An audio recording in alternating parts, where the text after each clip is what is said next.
There we go. So, first off, welcome to everyone who's either viewing this live or watching that at some later date in the future. Tonight, it's about how to assess the physics internal 1.2, for lack of a better title. Mark Stanley is going to get us through some thoughts. If you have any questions, feel free to put them in the chat. I'll try to keep an eye on that. As always, microphones off until you really need to, if you feel the urge. You can turn your cameras on or off, no one's going to care. But when you pop out of this meeting, a pop-up window will manifest on your screen. Hopefully, a few short little questions for MOE as well as the subject association. And I think that's the usual spiel. I don't think I've forgotten anything. So I'll throw to Mark Stanley, who's our presenter tonight. Yeah. Okay, so welcome to Assessing Understanding of Physical Phenomena through Investigation. I'm Mark Stanley, and David Housden will pipe in from time to time. As Dave said, please ask questions in the chat and we'll try and answer them at the end. I've already got 2 questions prepared that someone sent me earlier that are now on the PowerPoint. But anyway, just to try and explain a few things about it. Obviously, I'm wearing the NZIP t-shirt. It is important that I don't work for the ministry. I don't really have a great thing. I'm not on the SEG. I don't work for SciPad. And I was kind of sliding a little bit towards retirement when I got asked to have a look at this one. So in a way, it's quite interesting. However, to try and go through this as best as we can. All right, so just to remind you about the standard itself, in case you weren't at the last one or in case you're not sure, the intent of the standard is to demonstrate understanding of physics phenomena through investigation. It will involve more than one physics concept and at least 2 physics relationships. And an investigation must be carried out to provide evidence for the relationships discussed. In some cases, evidence from one investigation will provide evidence to discuss both relationships. And the exemplars on the NZQA website only use one set of collected data. This actually does meet the requirements of the standard. Now, I think I said that a few weeks ago, but I'll say it again. You don't have to do 2 data sets if you don't want to. I'll explain about that as we go through. Okay, now, in the student learning outcomes, we gave 3 suggested approaches. 2 of them involved doing 2 data sets, and the 3rd involved doing 1 data set. We haven't changed on that. There's no reason why you shouldn't do it with 1. Again, we think it's 2, but we actually think that doing 2 investigations makes it more accessible to the students. And I'll explain about that later on in this PowerPoint. However, okay, if you were here last time, you were probably frightened off by this lovely picture here, which is sort of what we think you have to do to pass the standard. But of course, the NZQA are the experts on what you have to do to pass the standard, not us. This is just what we believe is in the standard. And we have asked the NZQA and the ministry, and both groups have confirmed that they agree this is what is required for a single physics phenomenon. Okay, now it gets a bit confusing at this point. I reckon there are at least 12 documents you have to look at to work out how to assess this standard. I'm not going to go through this, but if you do download the PowerPoint eventually, these are actually all links to the various websites. So it's not just like a pretty picture that actually links through. And it does seem like there's an awful lot of information that you have to read through to be able to assess this standard. And that's kind of where the NZIP came from. We said, well, we better create some exemplars and some ideas because there's just so much information out there. Most of it agrees with itself. There are some interesting permutations, but most of it is pretty consistent, but it's all either NZQA or it's ministry, and it's pretty much set in stone. And that's kind of a little bit dangerous, probably. However, Um, if I oh, if I go through this, the sort of example of things that are interesting is the conditions of assessment. So this is the conditions of the assessment for the subject. Internal assessment provides considerable flexibility in the collection of evidence, blah, blah, blah. Care needs to actually be taken to allow students opportunities to present their best evidence against the standards that are free from unnecessary constraints. Well, I mean, I've just done this morning a practical for 26 students in a room designed for 16. And it was time bound, even though I'm the timetable, it was time bound by the fact that period 3, some of them had to go off and play cricket, and some of them had to go off and go to a meeting with Otago University. So there were some necessary constraints in there. And the conditions of assessment seem to think that all of those are, no, you can do anything. You could spend a day on it, or 2 days on it, or whatever else. But it's all there, and that's the condition for the subject. That's for all 4 standards. Don't know how that works. And then you've got the conditions of assessment for this actual investigation. And this is, I think, quite important. Okay, I'm going to be a bit rude here to my own school. We liked Physics 1.1. The reason we liked it is because we don't have particularly clever or good students, and they could get 4 credits by doing an experiment. They could get achieved a merit by doing an experiment, and they only had to explain the science, possibly for excellence. So they could kind of turn up having played tennis for 3 days, do the experiment, and get the credits. But now they've got to be in class a lot. They've got to learn all these concepts, and they won't even get achieved unless they can explain some physics. So going from 4 credits to 5 credits, it seems like a big step up for us. And so we're kind of looking and going, well, it can't be that much more difficult.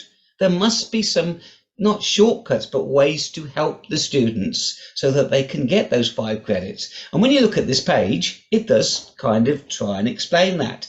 It says that you can provide general feedback. Okay, so during the experiment, you can actually be going around saying to people, have you thought about doing this? What about that? Oh, do you think you could investigate this?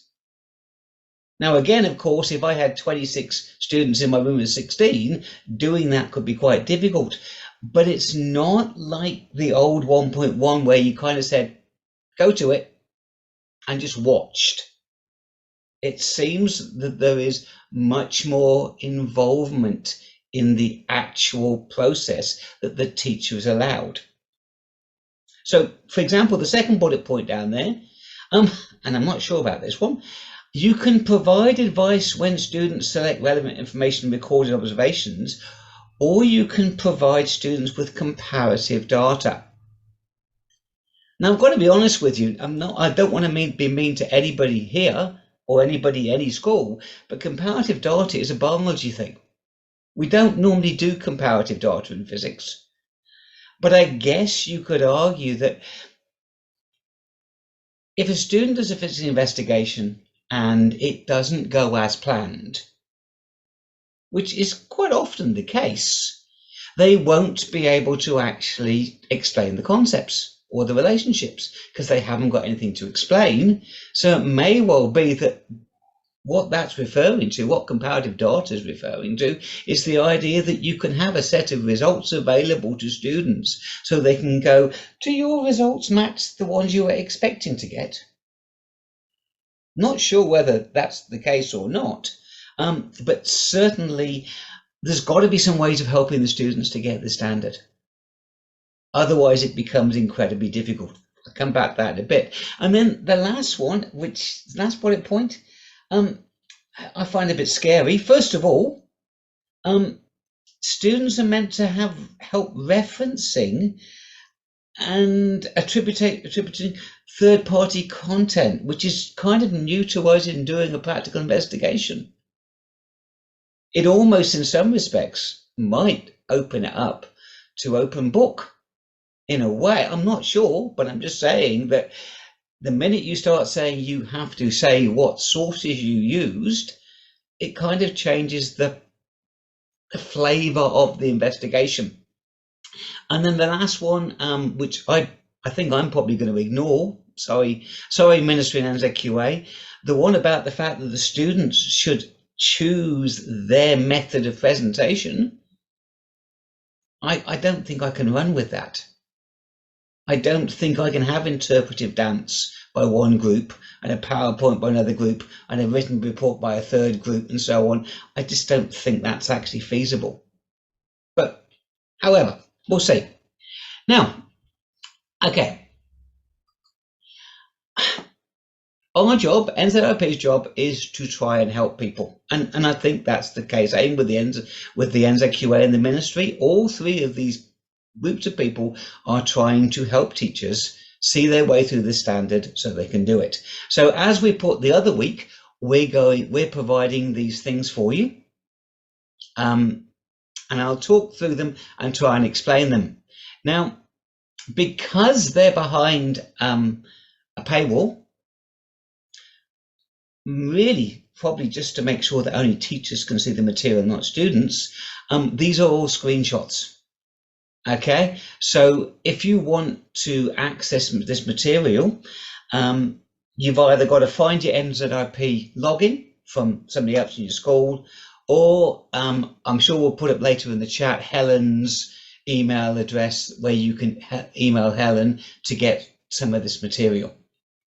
Okay, it's deliberately like that because we want teachers to be able to use the material without students accessing it. And there's lots of stuff there, but I'm not going to go through that too much. I'm going to go through the specific ones that we've actually got. If you do get to the NZIP site, there's folders full of resources.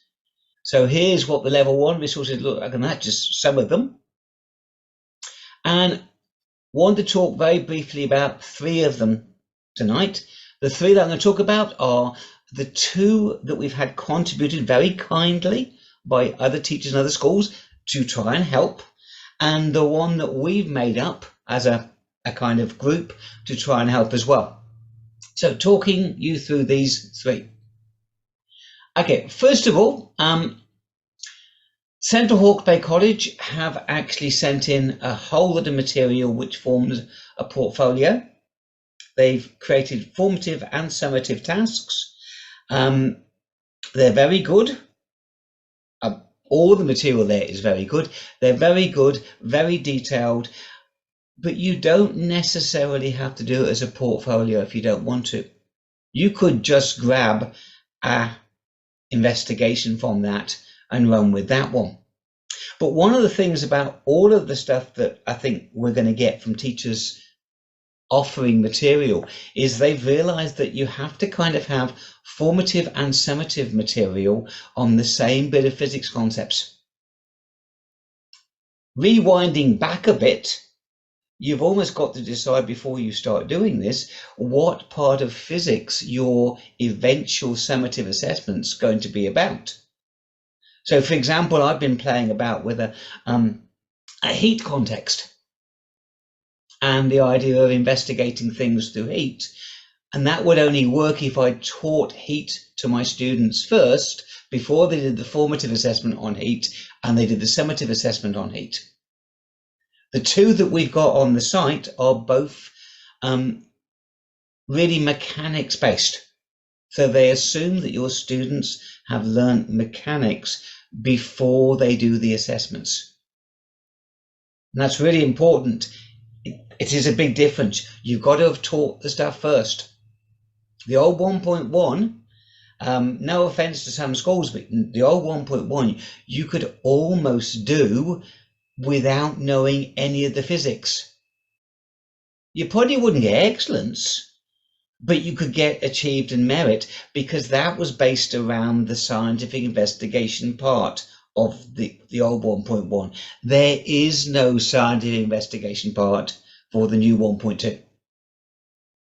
You don't get anything for that at all.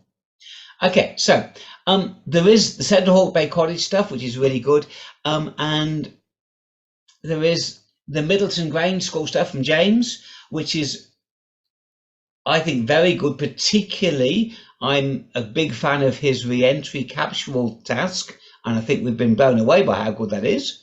But I'm not going to spoil that too much because I think James is doing a session in a week or two, isn't he? So therefore he can talk about that then. But again, that literally dropped on the site yesterday. It might have even been this morning, which one of the two. It's very recent that's gone up. And as we drop new things in there, as teachers volunteer them and give them to us, you're going to have to go back and look to see what's new. Okay, now we've also had to go at producing some generic stuff, and I'm going to talk you through this. We always produce a document and a PDF. Obviously, the document, you can download that and you can amend it. The PDF, you can just download and print, and away it goes. Just to talk you through those as best as I can. Okay, so talking you through the generic tasks on the NZRP. First of all, we've created a task for you. Now, tomorrow's schools, all that stuff, every school is different. Every school should meet the needs of their local clientele. Probably means that you won't want to just get a task from anywhere and use it directly. You might not have the gear, you might have slightly different gear, it might not suit your students. And so we've tried to produce an assessment template which is, first of all, very generic, then create some guidance, and then because we wanted to, we've given some examples of what you could do. So the coding is black is the generic stuff, red is the stuff that you would add, and I think it's teal, blue, teal, whatever. The teal stuff is just an example of what you might do. And that's on the site. Feel free to have a look at it and see if it's any good. It is based around the 2 sets of data, and I'll come back to that later on, right at the end of this, when I answer a question that I've already received. Okay, on the site we've also given you a template. I'm not a person who responds to things on Facebook. My wife does that for me, or rather my wife does that a lot, not for me. I don't tend to respond to Facebook comments. Can you provide a template? Yes. Can you provide a detailed one? Possibly, but you may not want to, because the investigation itself is not part of the standard. All this is doing is setting up the students to actually think about the investigation and to try and somehow be able to link the investigation through to the relationships they're trying to prove or find out and the concepts they're trying to prove or find out. So the template is sort of a guide to the students, but it's not designed to be do this now, do this now, do this.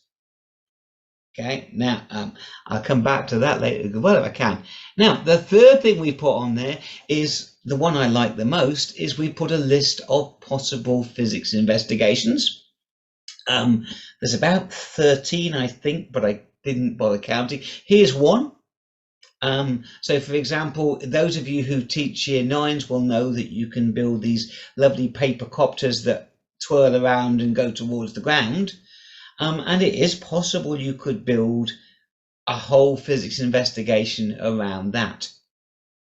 Okay, you're probably going to be looking at things like time taken to fall, number of blades, the width of blades versus time of fall. There's all sorts of relationships. And again, we're not suggesting that you say to your students, you're going to investigate this one and then this one.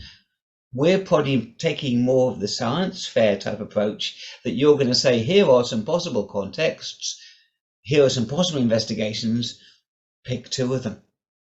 It will depend upon gear and all sorts of things, but we're probably not going down the dictating which two things the students should investigate, but you can. We're not saying you shouldn't. We're just saying that that's kind of our approach. Okay.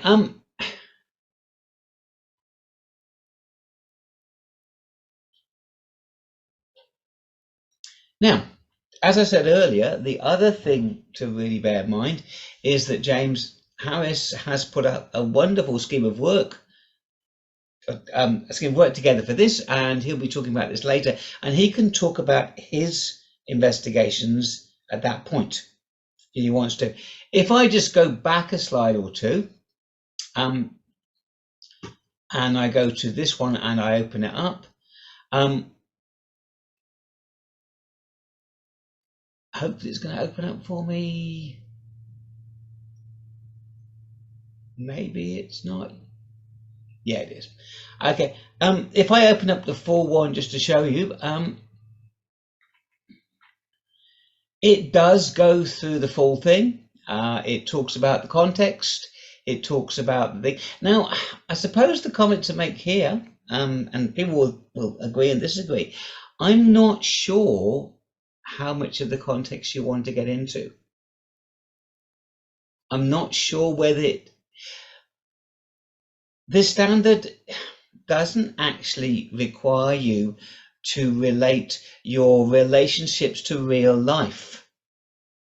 So creating a context like Fred and Wilma learning about falling and bouncing balls, it's a nice concept, but I'm not sure whether it's actually confusing things in a way. I think you need to keep whatever you're doing as simple as possible. The examples with the guy that fell from the upper atmosphere and went at 1,378 kilometers per hour, etc. It's really nice, but I'm not sure whether it actually helps in terms of this assessment. Certainly, you shouldn't be expecting students to relate what they found back to the real life scenario. It's about concepts and relationships. The conditions, well, the conditions are up to you and your school. You could decide to do it as we've suggested here, 4 consecutive lessons. You could do it over a day. You could do it for 3 hours. There are no guidelines out there. And I don't expect there ever will be any guidelines out there on how you do that. The only guidelines that we've got is that the collection of the evidence can be a group activity, but the rest of it has to be done individually. We've got those guidelines, but how long you take is debatable. I do know that, again, talking about myself this morning with my year 12s, I had some students who did the investigation, sat down, plotted the graph, realized that they stuffed up, got up again, and started doing the experiment again. And so you probably can't allocate like an hour to the investigation and then 2 hours to the write-up, because it's going to be a bit more kind of fluid than that. It's going to be a bit more, do this, sit down, process that. Now what are you going to do? I didn't get enough data here, go back and do some more experiment and so on. And that's going to be quite interesting to manage in large groups. Okay. Now, we've given some tasks. We've talked about some variables or factors that might be involved here. And we've laid out the fact that you could do it in 3 2 investigations about the same phenomenon. 2 investigations about the same phenomenon, but slightly different. 1 investigation. Never said that you can't do 1. 2, or 1. And that probably, whilst that's on the task there, we think that probably teachers will want to pick one of those. Okay, I don't imagine, depending upon what you've chosen for your investigation, that you'll want to give your students those 3 choices. I would imagine you'll be suggesting either scenario 1 or scenario 2 or scenario 3 to your students. Okay. This stuff here, well, it's important because it's kind of helping with the physics, but it's not a requirement of the standard. Okay, critiquing the experiment is not a requirement of the standard. Okay, but if we get to here, when you go and look at the data and the conclusions and the discussion, if you can't carry out a good investigation, you're going to have nothing to discuss. So students are probably going to have to be quite good at investigations before they do this. Now, that's all we've put in the actual task. We have made some suggestions in terms of the assessment schedules. And I guess the comment to make is the only difference between what we're saying and what the ministry/NZQA resource is saying is that we've said that there's two relationships, concepts in the tasks, and we've said there's two relationships or concepts in the assessment schedule. They've not got that in the tasks, but they have got it in the assessment schedules. So the assessment schedules for both of us agree that unfortunately that damn S word at the end, that damn S letter, means that you've got to get two concepts and two relationships. I can't even see the chat, but I'm sure that somebody's going to ask me again tonight, what happens if there's one good one and one dodgy one? Don't know the answer. That'll come out through moderation. Okay, but obviously it is holistic in its marking. Okay, now, not going to go anywhere else than that, and I'm sure at this point I'm going to have blown the PowerPoint. We'll see. Can I get back the PowerPoint? Oh, I can.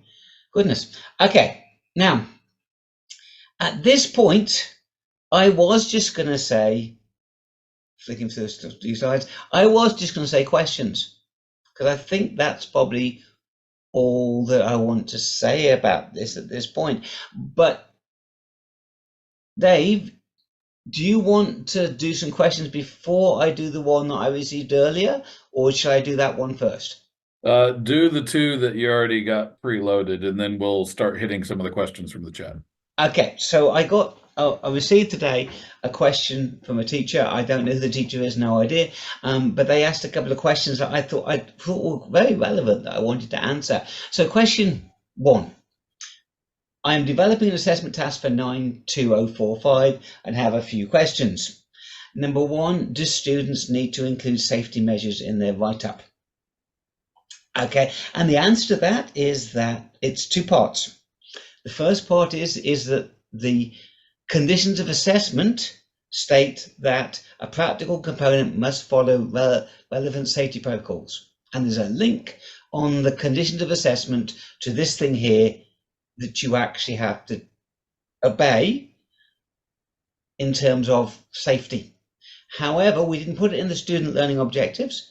And the reason why we didn't is because it's not part of the standard. It is part of the investigation that leads to the standard, but it's not part of the standard. And then the second part of that question, do they need to include it in their write-up? There is no write-up of the experiment, of the investigation. There is only really a discussion of the evidence that's come out of that towards the relationships and concepts. And yeah, I'll get to that in a second. The second question is much more difficult, but it's a really good question, so I wanted to try and answer it as best I could. So I am developing an assessment task for 92045 and have a few questions. Second one, we are confused by the NZIP work and the NZQA exemplars. The excellence exemplar has only completed one set of data gathering, but the guidelines on the NZIP state we need 2 investigations unless it is linear to non-linear relationship. Please could you clear up which side is more correct? Okay, that's actually a really difficult question to answer, but I'm going to have a go at it, and I'm sure that David can chime in if he wants to. I know that I should just go wearing this shirt, we're right, but I'm not going to do that. I'm going to take a much more conservative approach.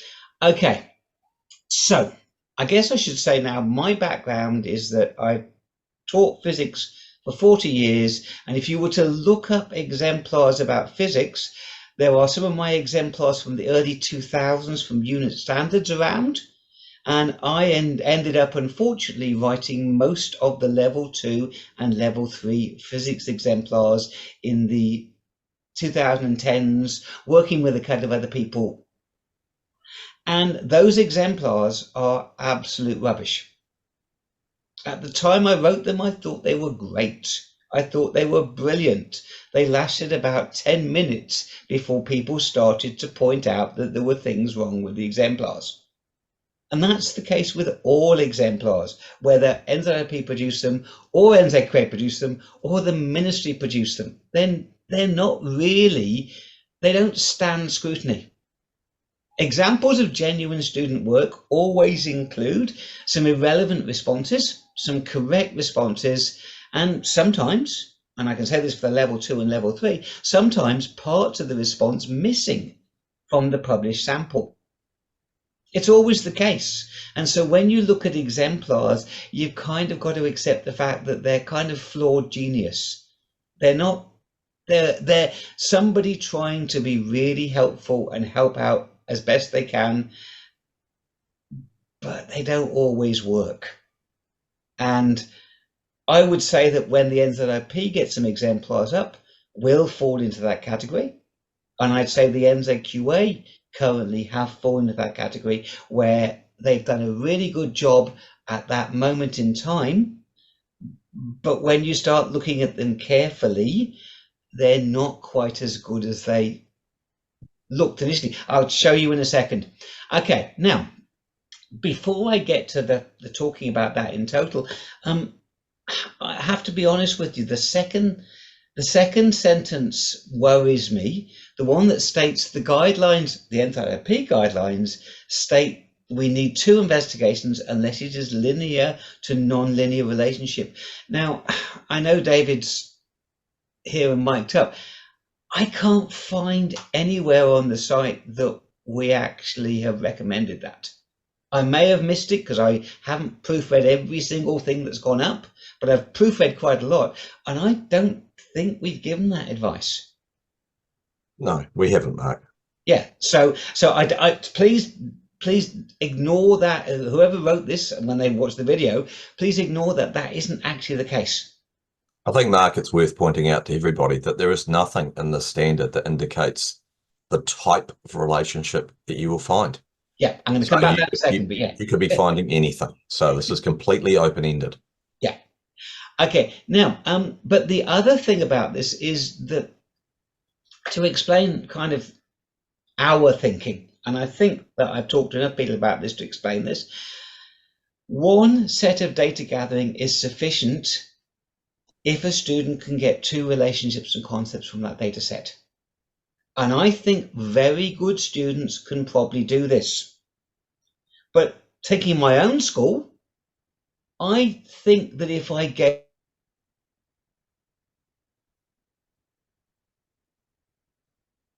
I think Mark's internet just froze. don't think they can do that, is the answer.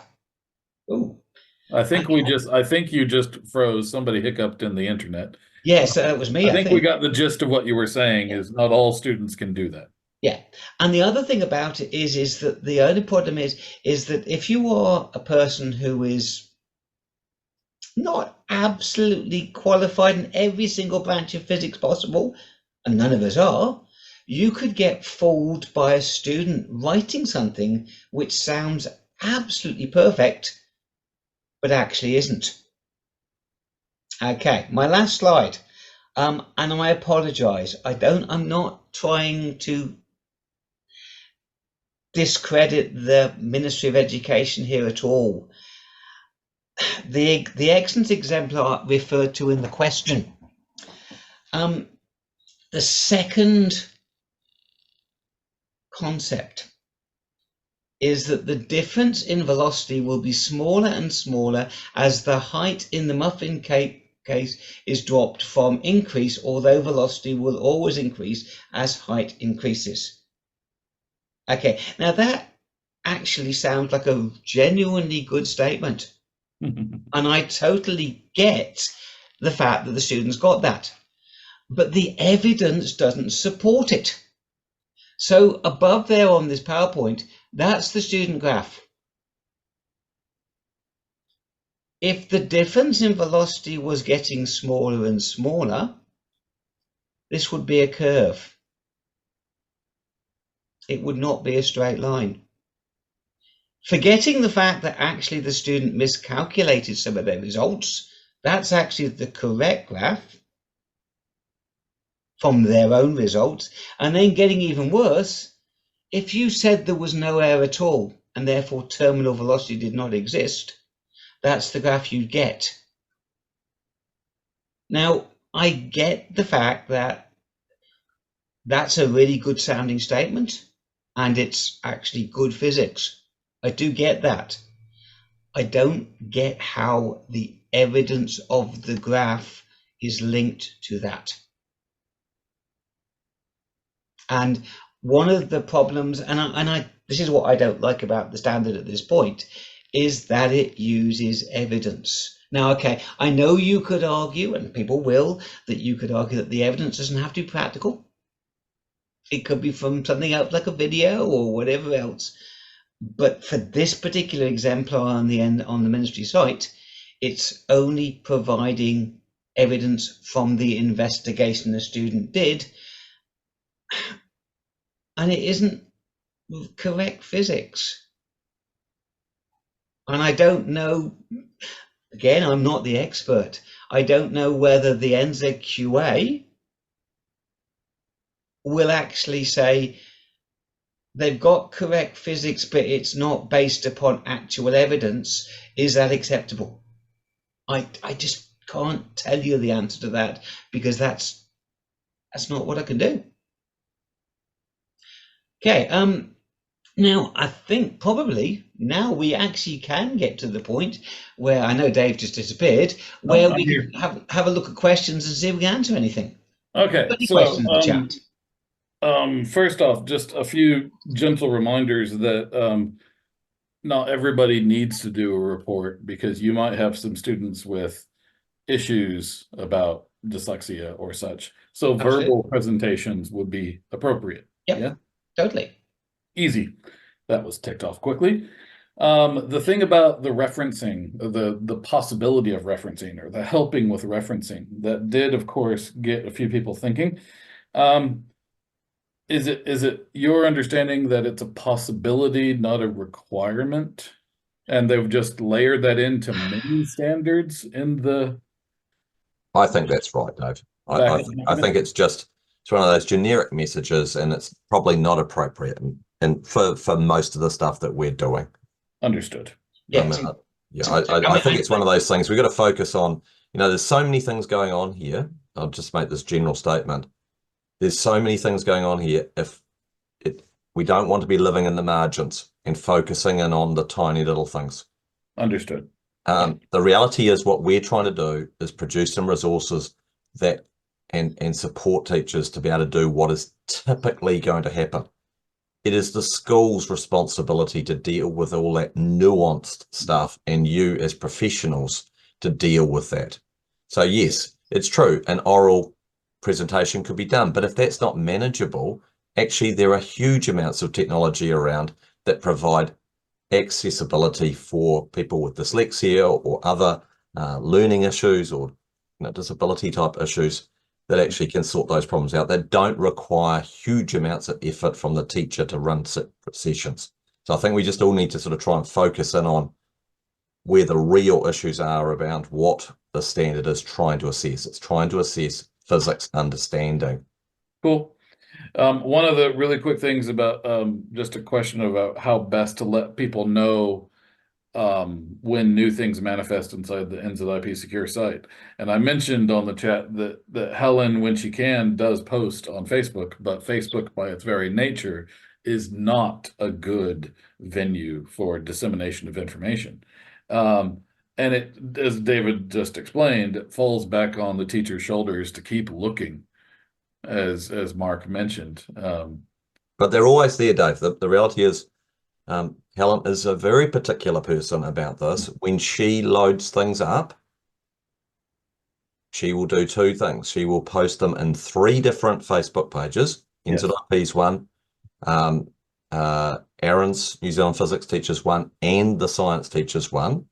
And if you're members of that, you can just simply go in and, you all know how to actually see new posts. Even if it doesn't go to your feed, you still actually can go in there and see them.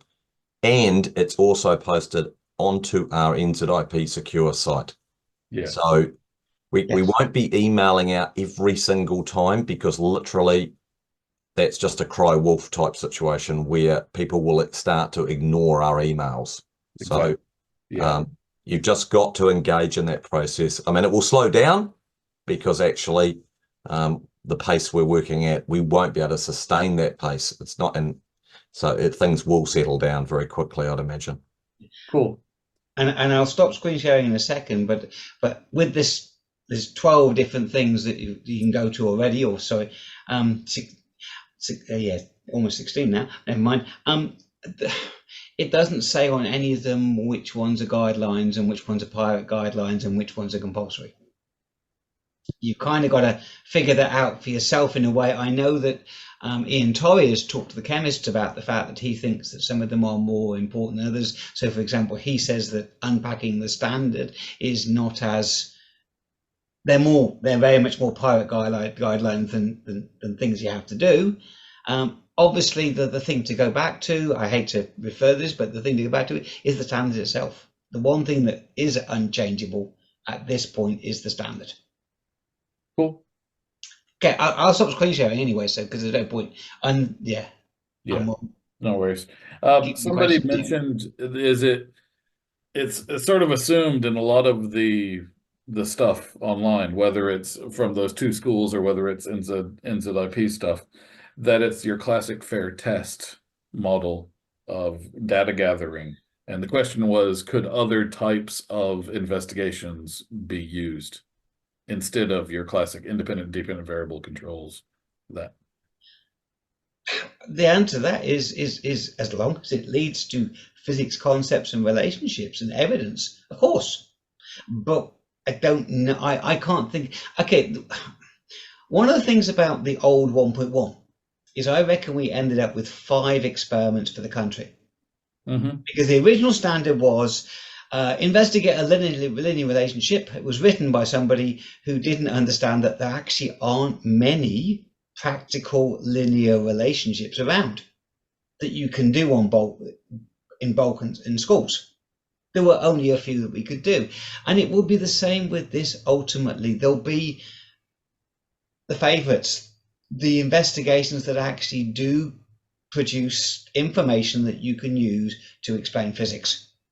Exactly. And there'll be people who'll try lots of different ones, and no problem with that at all. Try them all, because it doesn't matter about moderation. Try them, but it may well be that they don't give you reproducible results that your students can use. Okay. One of the nitty-gritty bits about mathematical relationships, do the kids have to come up with the classic old word of an equation, or can they describe the relationship without coming up with an equation? I know that the exemplars do have mathematical equations in them.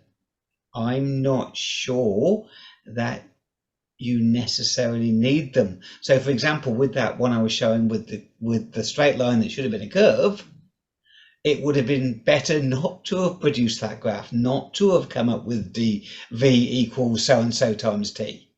It would have supported the evidence better if they hadn't linearized the data.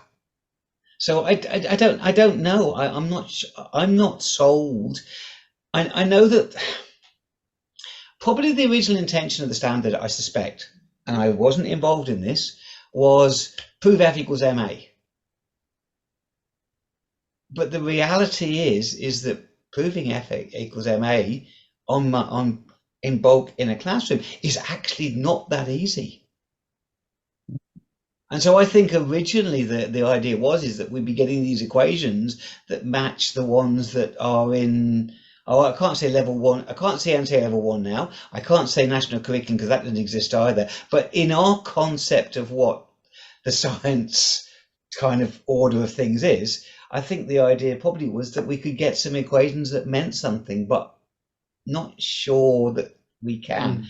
Great if we can. I'm just not convinced. I think I'd add as well, though, of course, that physics is a highly mathematical subject, and that actually often that's the easier. You've got to describe or explain the relationship. So often mathematically is actually the most simplistic way, but it's not written in the standard like it was in 1.1. So, but it's not required. It's not required. I don't know if this is a possible question or not for you guys, but the differences between achieve, merit, and excellence. Now, granted, somebody would have to spend a lot of time with the marking schedule to sort of start coming to terms with this. But for teachers that are new to this, is there any advice for the difference in between merit and excellence and achieved? Yeah, I've read some stuff on various places about this, about an overarching statement for excellence, and I'm not sure that exists. Yeah, I don't think we can get down a situation where you can say two relationships, two concepts for excellence, two relationships, one concept for merit, one of each for. I don't think we can do that because I don't think that's how standards work. But I do, yeah, I think the two comments I'd make is, first of all, I think that it's about the quality of the response, the difference in merit and excellence holistically. And secondly, I'll keep saying this on Raymond's behalf in a way, the moderation process is a feed-forward process. If you think you've got students who have produced an excellence discussion report, presentation, whatever, even if you cannot go, here is the exact evidence, if you think it's excellence, you send that away to Raymond. He may feed forward to next year that wasn't excellence, but you still give that student excellence if you think that's the standard they're at.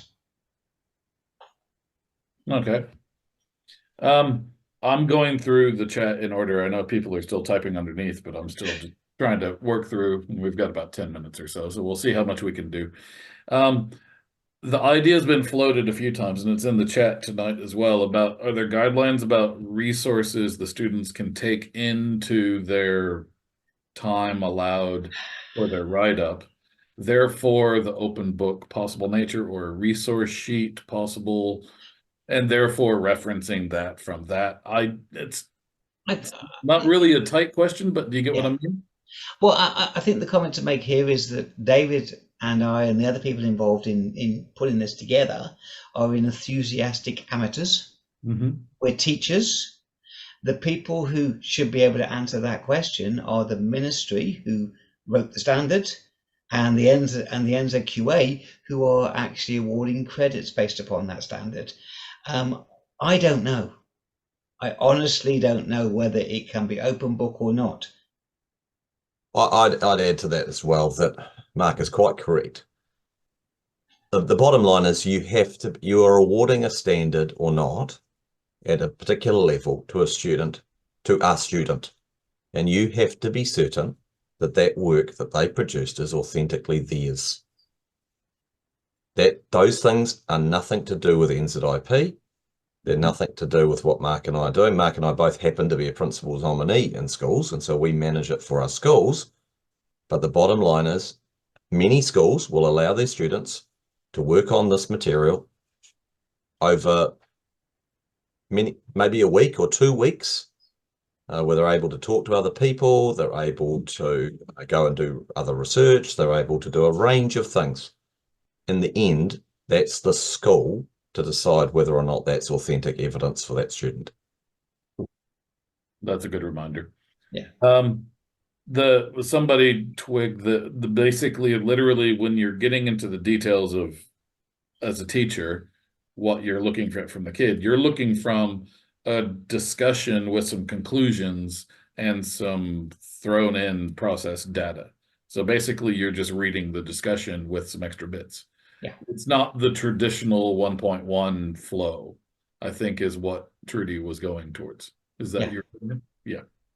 Very much. I mean, we had an interesting discussion, debate, argument with the Minister and the NZQA about the student learning outcomes and whether we should keep the investigation part in there or not. And from their point of view, and I get this, they wanted to remove the investigating parts completely just so that people realize that the investigation wasn't assessed. We wanted to keep it there because without a good investigation, you can't get the evidence to pass the standard. But the investigation itself is not assessed. Okay. So we've got a few things about a helicopter. Let's see here. Task for a helicopter, happy that the physics. So basically the complexity of the investigation, I think, is what Trudy was getting into here. So when in a helicopter with rotational bits, would you expect that to be too complex? So basically, what's the boundary you would expect for a worthy context for a year 11 student? How's that for a tricky question? I'll try and answer that, but that's okay. So the problem is this: we are building the bus as we're driving along the road in it because we haven't got a science national curriculum yet. So when we're talking about how difficult the concept should be, we're operating off the old system because we don't know what the concept levels will be for the new system, or of course, even if there will be levels. Exactly. We don't know any of that. So that's really, really difficult to kind of come up with an idea. You could argue that some of the year 9s and 10s that you've got could do an investigation of sufficient quality to get the data, but they probably wouldn't understand enough of the concepts to be able to pass the standard. So I think that your investigation just has to be difficult enough to produce the evidence so you can discuss the relationships of concepts. Does that make sense? Yeah. How I would say it is just remember what at your school, your year 9s and 10s and 11s have traditionally learned about and stay within that puddle. Because it has to be about the physics and the understanding of the physics and them explaining the physics with the processed data. By the way, I should just also say that the helicopter is probably been replaced by James's lovely thing to do with terminal velocity and it's on the NZP site. If you haven't been there, in the Middleton Grange work, there's a really good dropping cone experiment, I guess we call it, which I think is much better than the helicopter blades. Yes, I totally agree. Let's see what else we can find on the chat. Scrolling quickly. I think I just add to that a little bit that it has to be if the physics is difficult, then but the work has to be marked at an appropriate level for a level 1 student. Yes. That doesn't mean that they're going to get every single thing right if the physics is actually really difficult. Yeah. And so you have to, and it's just like that in level 3 physics investigations. There's some very difficult ideas in there. Students aren't expected to be able to do, very detailed analysis there in order to get excellence. But they are able to build an argument based on the evidence that they've seen. And so that's where Mark's point was actually the evidence that student produced in that exemplar wasn't consistent with what they actually came up with. That's where the problem is. What the individual statements and the individual data were fine, but they actually were in some senses contradictory. So that's where you have to make this judgment. And I think there's a lot of comments I'm reading down in the chat here about how do we get consistency. Yeah. Well, I was involved in developing the level 1 standards over 20 years ago. It took us, well, I would argue we were still developing a collective understanding as a country 20 years later. We're not even in 20 weeks into the standard. So we're not going to be able to do that.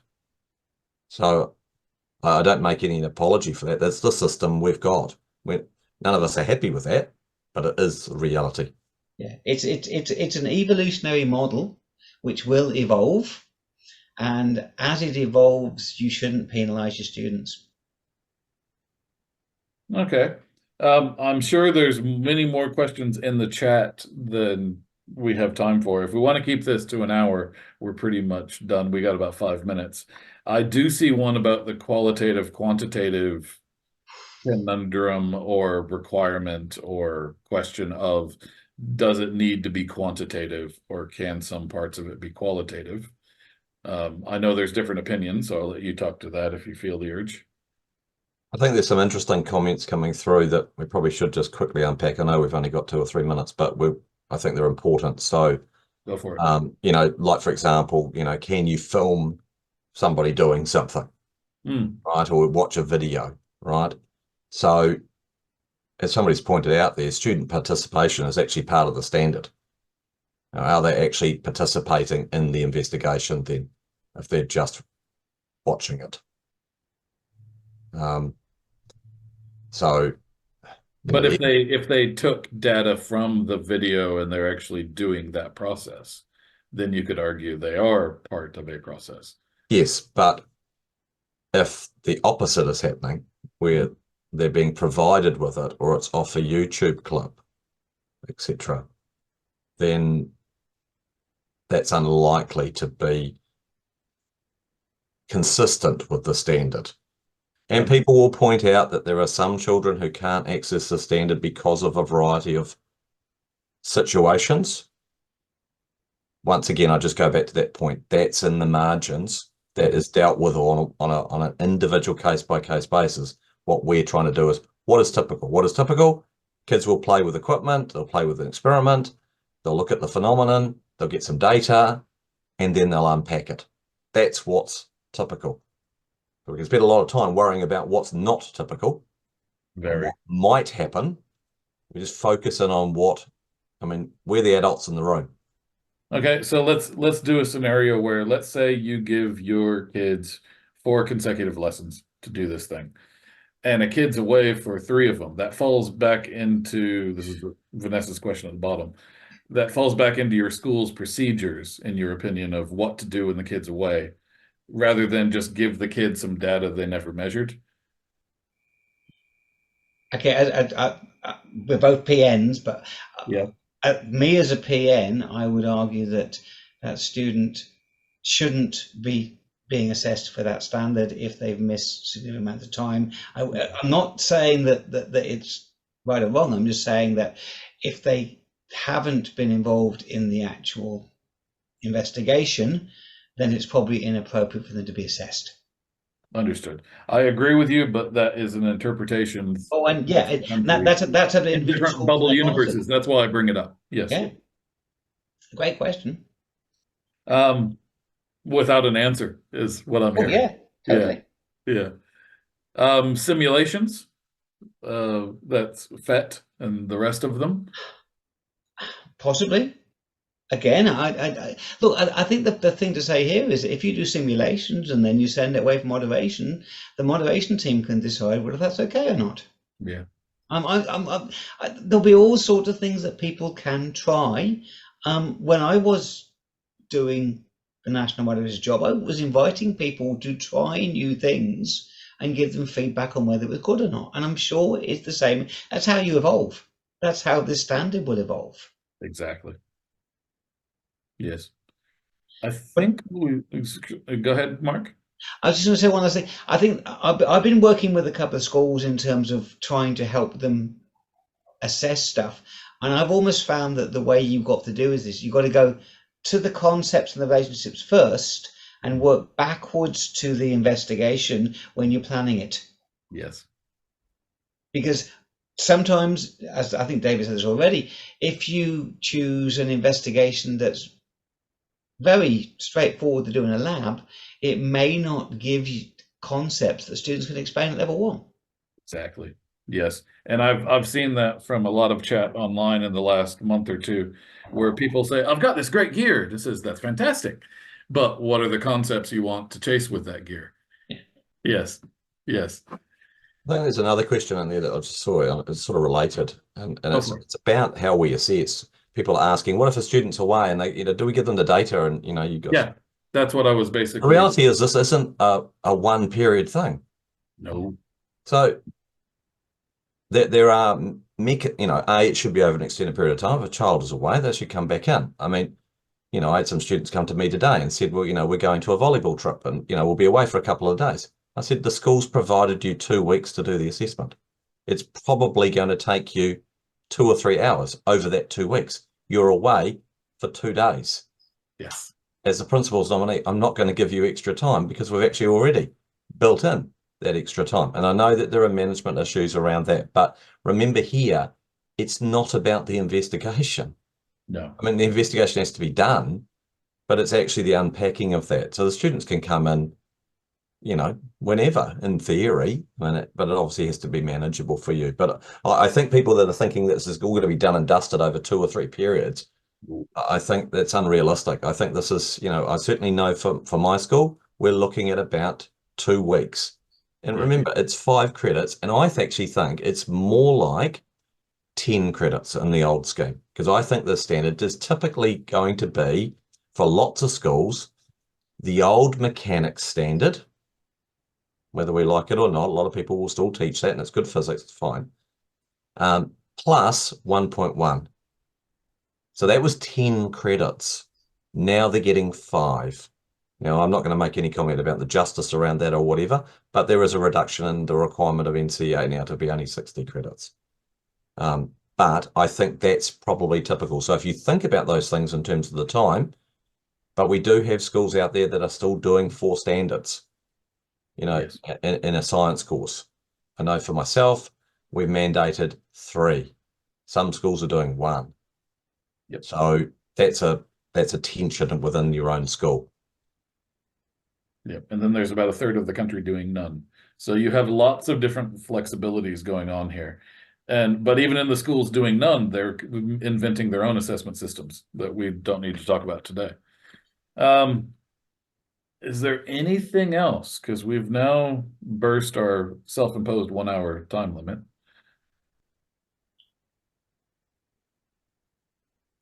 I'm just reading the chat myself.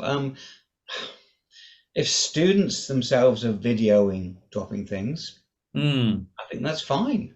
I see it as if the kid's involved. Yeah. If the kid's actively engaged, if the kid has some issues or not issues, doesn't matter. If the kid is engaged in the collecting and processing of the data, and of course, a lot of it has to be on their own shoulders after the data exists. Yeah. But the whole point is to get the kid engaged, not hand them a set of numbers and say, here, crank this through your process and write a report. God, that would be boring. Yeah. It's still a physics class, or at least it's part of a science class that is masquerading as a physics class, that you want that engagement as a physics teacher. I think, Dave, that's actually an interesting point you said there. I take that a bit further. I actually really think the standard, I think what we're trying to do is actually excellent in terms of getting kids inculcated into what actually physics is. Yeah. I've got concerns about the standard's ability to assess validly and consistently, but the intention of the standard is what we would like to see. And NZIP are very supportive of the fact that we've got a standard, unlike any of the other science standards, that is actually deeply seated in physics. What we're all struggling with is, how does this turn into reality so that it's manageable and kids can actually achieve it and we can deliver it? So I think we've actually got a really good opportunity here. But it is challenging on a technical front rather than a philosophical one. Yeah. All right. That being said, I think I'll stop the recording unless anybody really wants to turn their microphone on and shout. Going once, twice. There we go.